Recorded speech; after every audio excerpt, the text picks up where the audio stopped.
नमस्कार दोस्तों, मेरे चैनल पे आपका स्वागत है। आज ले चलते हैं आपको एक नई कहानी की ओर।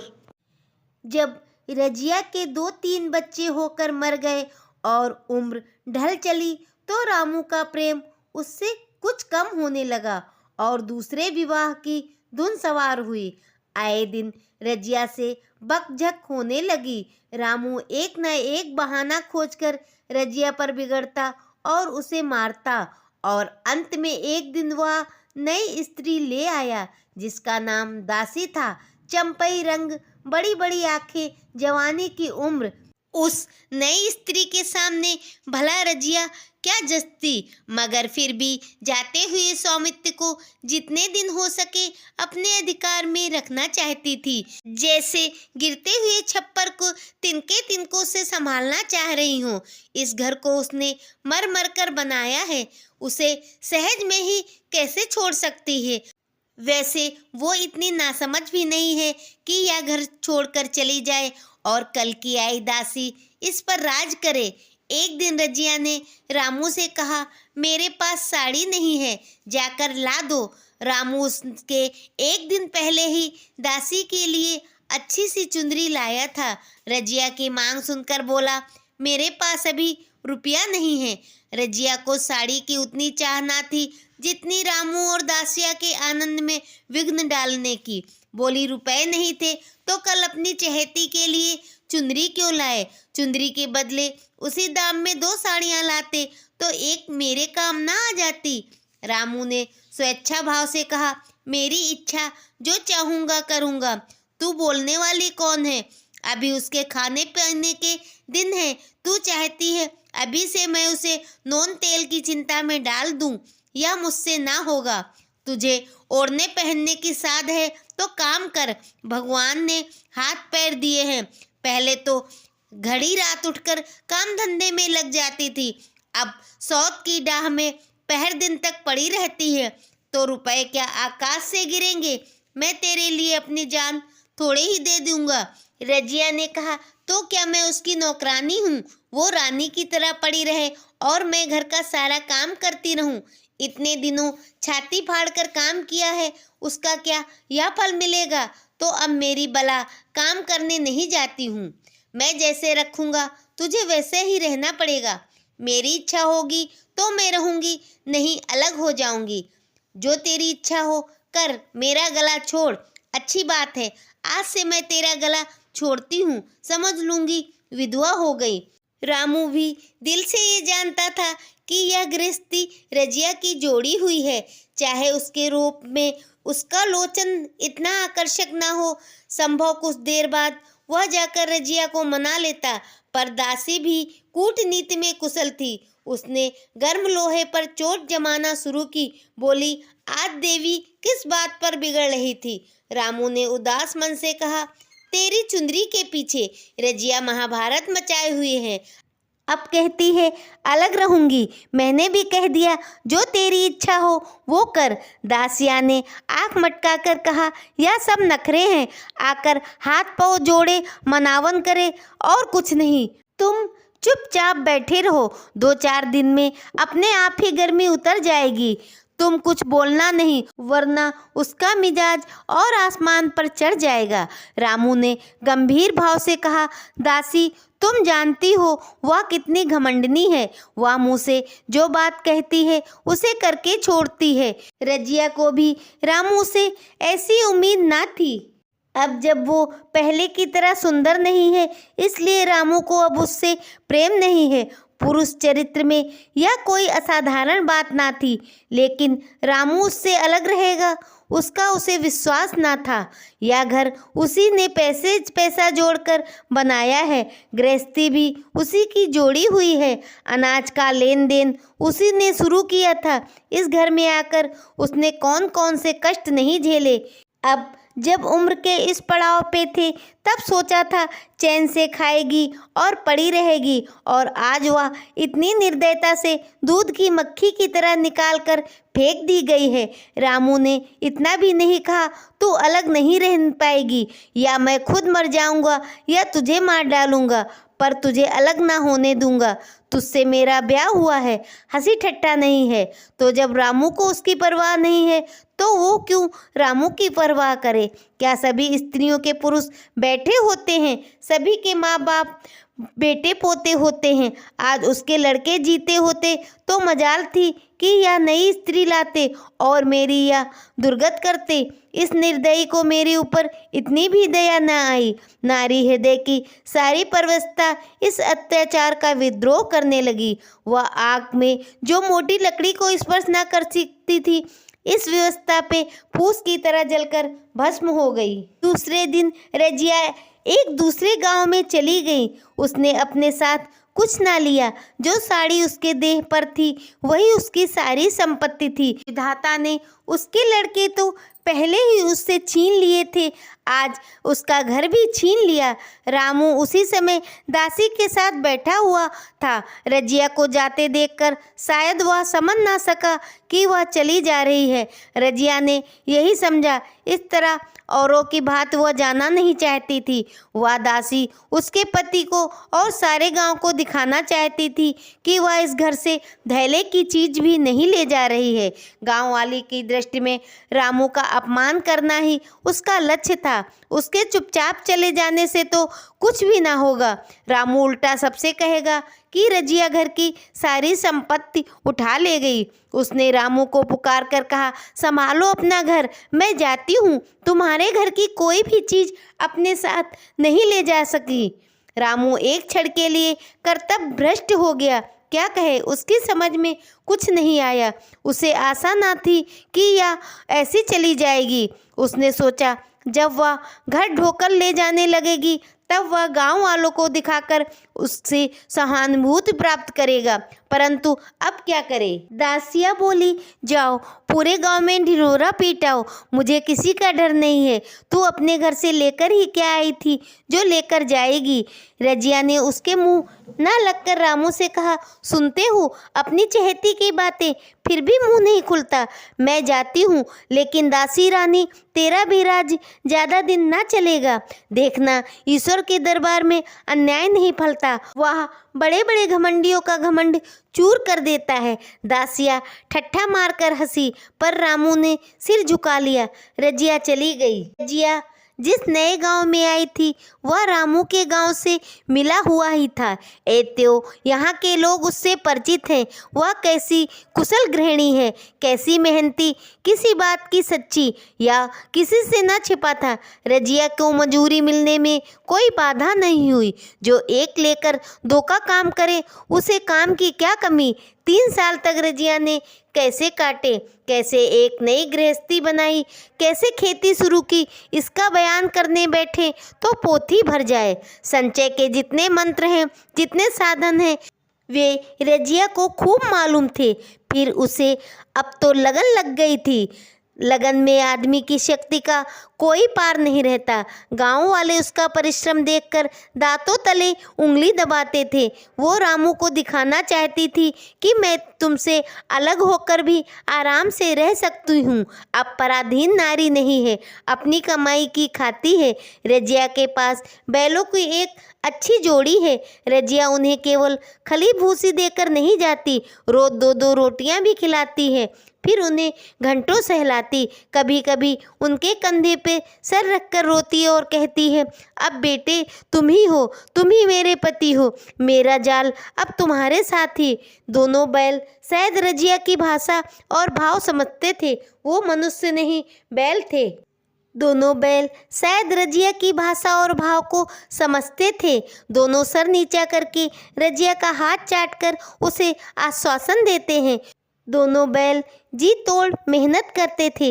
रजिया अब इस गांव की चौधराइन है। उसकी बुद्धि जो पहले नित्य आधार खोजती रहती थी, अब स्वच्छंद रूप से अपना विकास कर सकती थी। अब छाया से निकलकर पौध और उन्नति हो गई है। एक दिन रजिया घर लौटी तो एक आदमी ने कहा, तुमने नहीं सुना चौधराइन, रामू तो बहुत बीमार है। सुना है 10 दिन के लंघन हो गए हैं। रजिया ने उदासीनता से कहा, क्या जूड़ी बुखार है? जूड़ी नहीं, परंतु कोई दूसरा रोग है। बाहर खाट पर पड़ा रहता है। मैंने पूछा, कैसा जी है रामू तो रोने लगा। बुरा हाल है, घर में एक पैसा भी नहीं है कि दवा दारू हो सके। दासिया के एक लड़का हुआ है, वह तो पहले भी काम धाम न करती थी, अब तो लड़कौरी है, कैसे काम करने आए। सारी मार रामू के सर जाती है।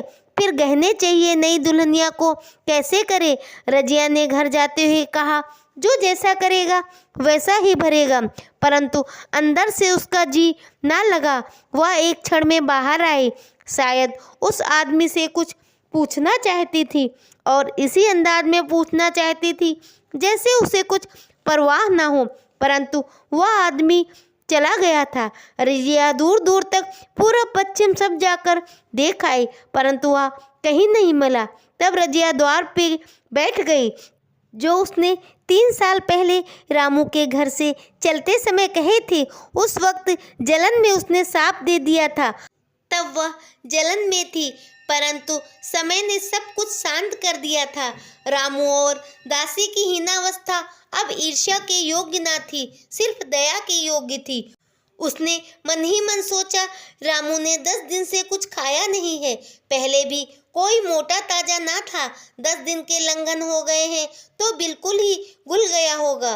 फिर इधर खेती बाड़ी में भी तो टोटा है, खाने पीने को भी ठीक से ना मिला होगा। तभी पड़ोसी की एक स्त्री ने आग लेने के बहाने आकर पूछा, सुना है रामू बहुत बीमार है। अच्छा हुआ, जो जैसा करेगा वैसा पाएगा। तुम्हें इतनी बेदर्दी से निकाला था, कोई अपनी बैरी को भी ना निकालेगा। रजिया ने टोका, नहीं दीदी, ऐसी बात ना थी, वे तो बेचारे कुछ बोले ही नहीं, मैं चली तो सर झुका लिया। दासिया के कहने में ही ये सब किया था। अब मुझे कोई शिकवा नहीं है, किसी की बुराई क्यों करूं। फिर कौन मर्द ऐसा है जो नई औरतों के बस में नहीं हो जाता है।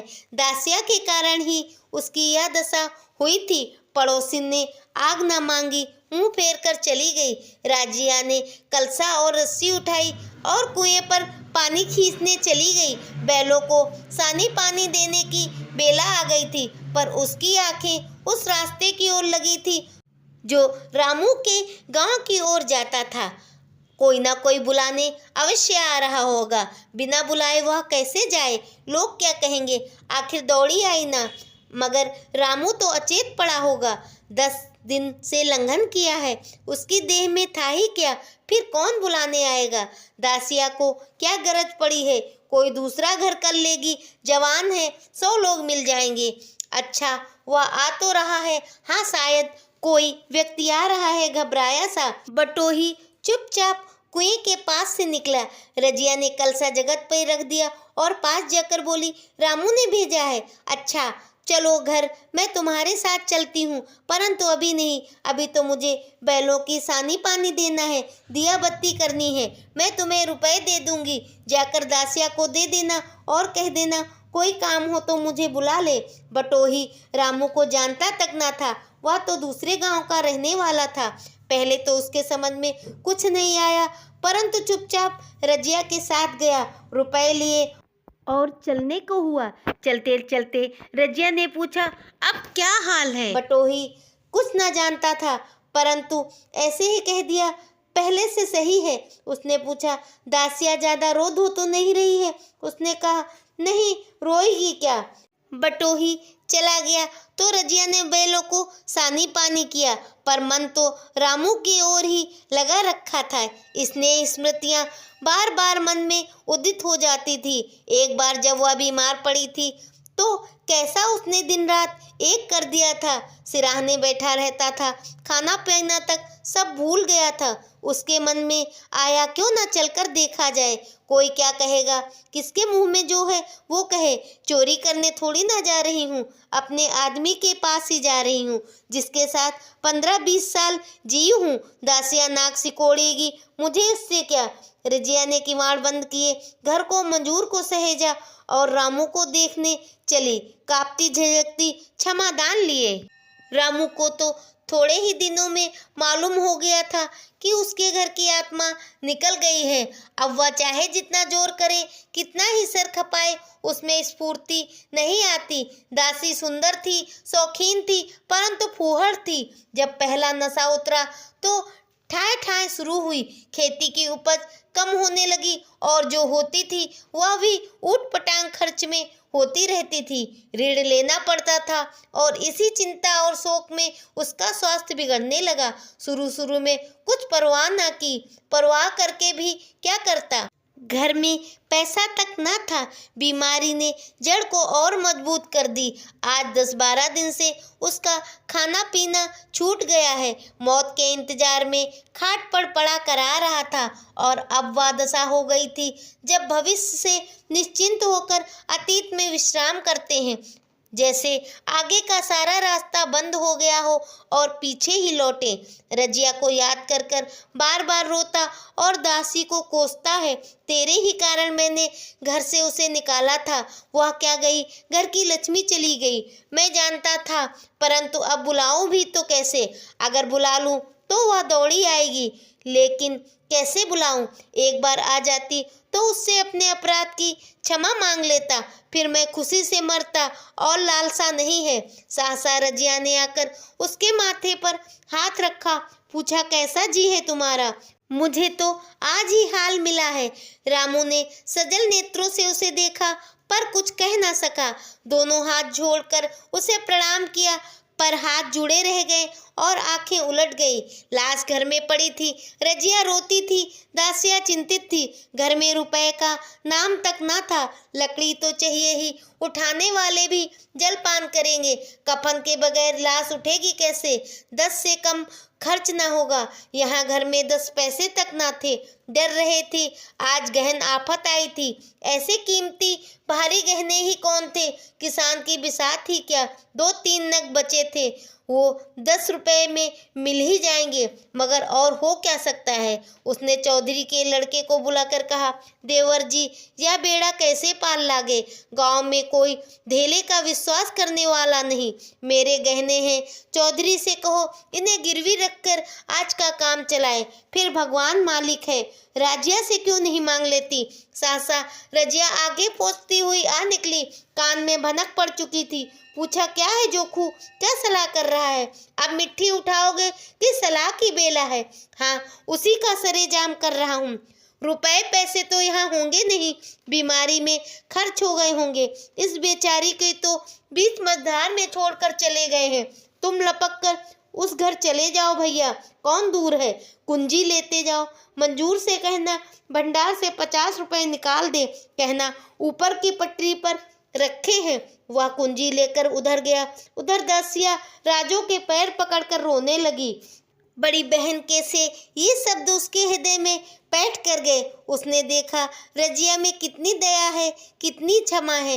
रजिया ने उसे छाती से लगाकर कहा, क्यों रोती है बहन? वह चला गया तो क्या हुआ, मैं तो हूँ, किसी बात की चिंता ना कर। हम तुम दोनों उसके नाम पर इसी घर में बैठेंगी। मैं यहाँ से बैठे बैठे दोनों घर देखूंगी। और एक बात है, कोई तुमसे गहने मांगे तो मत देना। दासिया का जी चाहता था कि वो सर पटक कर मर जाए। उसने उसे कितना जलाया, कितना रुलाया और घर से निकाला, परंतु रजिया के जी में कोई मलाल ना था।